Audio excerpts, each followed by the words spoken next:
Salut! Dar toată lumea, Sărbic și azi vreau să vă zic un nou info video. Că m-am mutat pe un nou canal împreună cu un prieten de-al meu. O să pun acest videoclip pe canalul Rubix ca să avem mai mulți abonați. Acest canal este creat de o zi. Avem într-o zi cam 3 abonați, da?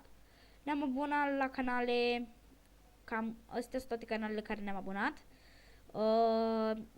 Cam atâtea vrem să ne abonăm, nu mai mult.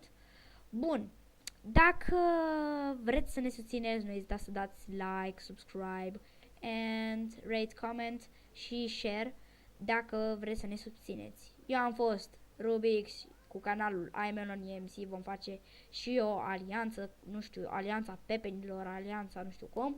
În fine, bun. Am fost Melony și până data viitoare ne vedem la următorul videoclip. Pa, pa!